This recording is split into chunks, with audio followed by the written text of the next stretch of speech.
بسم اللہ الرحمن الرحیم۔ بہت خوبصورت واقعہ ہے۔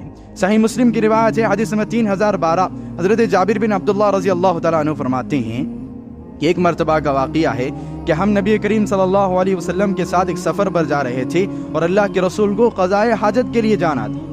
نبی کریم صلی اللہ علیہ وسلم دیکھتے ہیں فنظر رسول اللہ صلی اللہ علیہ وسلم فلم یرا شیئا یستتر بہ، دور دور تک کوئی ایسی چیز نہیں ہے جس کے پیچھے جا کر چھپ کر رسول اللہ قضائے حاجت سے فارغ ہو سکتے ہیں، دور دور تک نہیں ہے، ریگستان ہے۔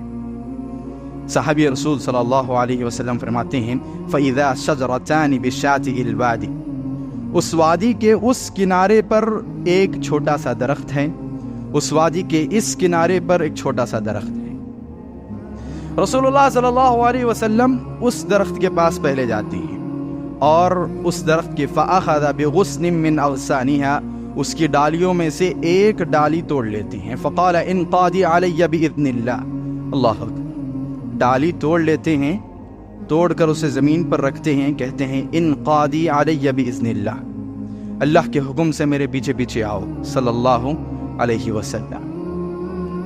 بزرگوں کے ایسے افسانے جو کھڑے گئے ہیں، جھوٹے ہیں، جن کا حقیقت سے کوئی واسطہ نہیں، لوگوں کو سننا بڑا پسند ہے۔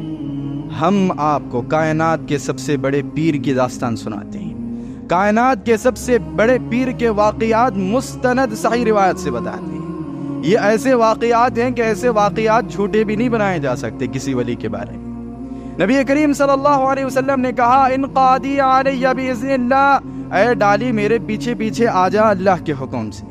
حضرت جابر بن عبداللہ رضی اللہ تعالیٰ عنہ فرماتے ہیں کہ وہ جو ڈالی چلنے لگی، میں اسے دیکھ رہا تھا کبعیر المخشوش، ایسے لگ رہا تھا کہ کوئی اونٹ اپنے مالک کے پیچھے پیچھے جا رہا ہے صلی اللہ علیہ وسلم۔ ڈالی سے رسول اللہ نے کہا میرے پیچھے آ جاؤ، پیچھے آنے لگ گئی۔ پھر اس درخت کے پاس گئے، وہاں سے بھی ایک ڈالی توڑی، فرمایا انقادی علیہ بإذن اللہ، اللہ کے حکم سے میرے پیچھے پیچھے آ جاؤ۔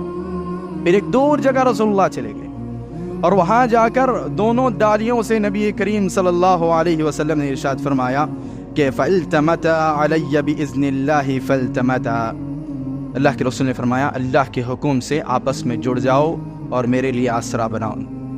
دونوں ڈالیاں جڑ گئیں اور اللہ کے رسول کے لیے آسرا بنا دیا گیا۔ بعد از خدا بزرگ تو یہ قصہ مختصر۔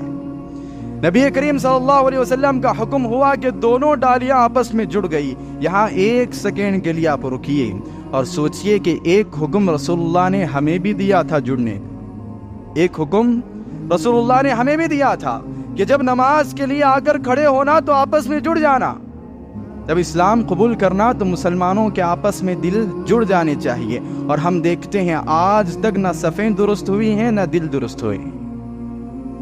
ان درختوں سے ایک مرتبہ رسول اللہ نے کہا، انہوں نے یہ نہیں دیکھا کہ آگے والا درخت کون سا ہے، کس ذات کا ہے، انہوں نے دیکھا فرمان کس کا ہے، حکم کس کا ہے، جڑ گئے۔